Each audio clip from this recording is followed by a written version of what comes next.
R&B Latitude Art Fair is set to play a pivotal role in showcasing the artistry of Botswana, emphasizing accessibility and inclusivity in the realm of contemporary art. So, as part of the International Gallery's exhibition, this year's fair is particularly significant, highlighting Botswana's burgeoning art sector, which is currently experiencing a dynamic phase of development and discovery at large. So, this initiative really aims to create an enriching environment that not only elevates local artists, but it also fosters a deeper understanding as well as an appreciation of their work amongst a global audience. So, creative and a curator, Denzo Nyathi, joins us to chat further. Denzo, good morning, and thank you for joining us at this hour. Good morning. Well, it's bright and early, and we're obviously looking at this offering. We're looking at the themes of inclusivity, accessibility as well. That was really intentional this time around.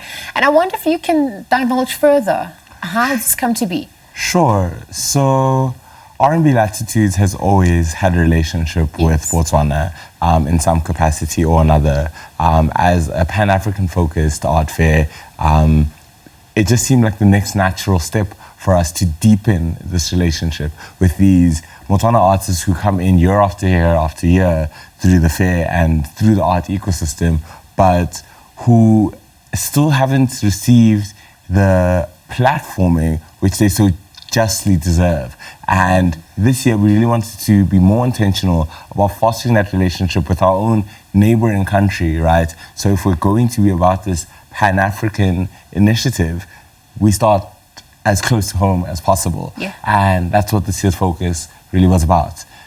No, absolutely, because the International Gallery's exhibition, I mean, if we're looking at what that means for Botswana entering that, but even just its evolving arts landscape, I mean, what are we witnessing? How exciting is this time for them as well? It's incredibly exciting. Yeah. I've had the privilege of interacting with a lot of young artists and curators from Botswana, and what's happening there is so lively. It is continuously referential of Botswana's rich and deep history, yes, while also being very contemporary, very forward-thinking and boundary-pushing in very many ways. So an opportunity to see multiple exhibitors, 5 different spaces, physically presented in the fair, bringing all of these different challenges and narratives to the front line at the very same time is really going to be something quite interesting, I must say. Absolutely, and I think it's also all about sustainability at large. It's one thing to have this, but then obviously looking at how you sustain them and so keep supporting them. Talk to us about the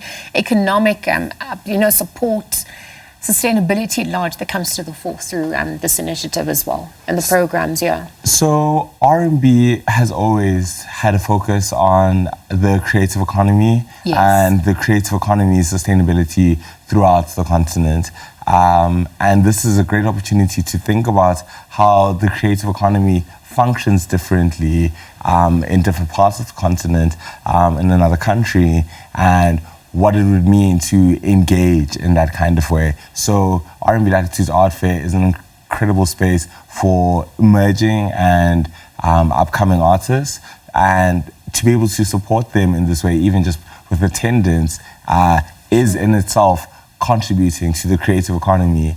It platforms these artists, it allows them to take forward their narratives in creating other future economic opportunities, and of course our collectors are able to take home a little piece of Botswana's history and contemporaneity in supporting these artists. Yes, it's the continuum of the value chain at large that also gets to benefit. But if we're looking at that value chain, there's also the local participation. Talk to us about the inclusion of the local community. I mean, Botswana has got a population of about 2 million, so the numbers compared to South Africa isn't the same. But what are some of those initiatives to include the locals in? The locals of Botswana? Yeah, just to engage, to conscientize them to this, to help them participate more. Yeah. Oh, absolutely. So there is an online extension of this project called Orelapi. And firstly, I mean, the online is a great way for our fair to be able to continue to engage not just the people walking through the fair, but our broader Latitudes, R&B Latitudes community,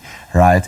And this specific project, Orelapi, looks at Botswanan archives and represents that and kind of interrogates the archives, trying to find those otherwise hidden stories. So that's really a meaningful engagement with local histories and local archives, and presenting it online increases that accessibility aspect of the project. Anything that stood out for you? You're talking about the history, talking about infusing culture, the different textures. Who stood out for you? What stands out for you? What did you also get to learn? How do you encourage other people to also come with that open-mindedness and learn more? So I think what's most exciting for me is the inclusion of various kinds of spaces. So we've got self-led artist collectives in the form of the Botswana Pavilion Artist Collective. We've got residency programs in the form of the Banana Club. We've got curatorial spaces in the form of Recreate, and we've got the Space Botswana, and we've got the Artist Residency Center. So what I really like here is that we have a sense of breadth. You know, we've got a good sense of breadth in the various ways in which the arts ecosystem plays itself out in Botswana, but we've also got a depth of connection here. These people will be there representing themselves, able to speak for themselves, able to speak to their work, because it's so artist and curatorially led. That for me is so exciting. Yes, and the metrics, are they more Afrocentric? Because I'm looking at the value of, or how we value art. How has that shifted over the years, perhaps in relation to the continent, what is constituted as art, and how we've also grown then, just as we conclude? I think the way that we perceive art and the way that we value art is increasingly being challenged.